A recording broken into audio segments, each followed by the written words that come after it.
అన్న ఎలా అనిపించింది అన్న కింగ్డమ్ ట్రైలర్? చాలా బాగుందన్న ట్రైలర్ పరంగా చూస్తే, ఒక స్టోరీ పరంగా చూసినా కానీ అన్నదమ్ముల అనుబంధం చాలా బాగుంది ట్రైలర్ అయితే. అండ్ సాంగ్స్ అనిరుద్ గారి బీజిఎం ఎట్లా అనిపిస్తుంది? అనిరుద్ గారి గురించి కొత్తగా చెప్పాల్సిందే ఉంది బ్రో. ఆయన ఏ సినిమాకి సాంగ్స్ ఇచ్చినా కానీ అవి మాస్ ర్యాంపేజ్ ఉంటాయి. ఈ సినిమాలో కూడా అంతే.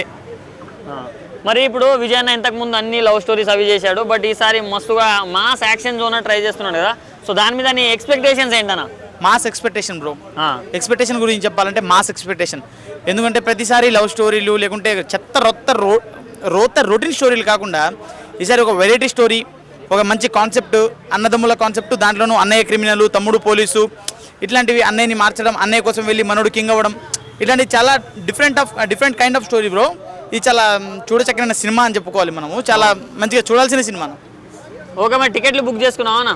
చేసుకున్నా బ్రో, టికెట్లు బుక్ చేసుకున్నా. అలాగే మన ఫ్యాన్స్ మీట్ ఇచ్చారు విజయ్ దేవరకొండ గారు, ఇక్కడ కూడా వచ్చి అన్నతో ఫోటో కూడా దిగేసిన నేను ఇందాక. ఓకే, మరి మినిమం ఈ సినిమా ఎంత కలెక్ట్ చేయబోతుందని మీరు ఎక్స్పెక్టేషన్స్ ఏంటన్నా? ఎక్స్పెక్టేషన్ అంటే ఏం చెప్పలేం బ్రో. ఎందుకంటే ప్రతి సినిమాకి హై ఎక్స్పెక్టేషన్స్ ఇస్తుంటే ఏంటంటే సినిమాలు బొక్కబొర్ల పడుతున్నాయి. ఈ సినిమా హిట్ అవ్వాలని మాత్రం కోరుకుందాం బ్రో. అంత ఎక్స్పెక్టేషన్ తో ఇంత కలెక్షన్. ట్రైలర్ నుంచి ఒక డైలాగ్ తగలబెట్టేద్దాం అంతే. బాక్స్ ఆఫీస్ ని తగలబెట్టేద్దాం అనుకుంటున్నాం అంతే. Thank you. Okay, thank you bro. మస్తు చెప్పిన ఇంతే బ్రో.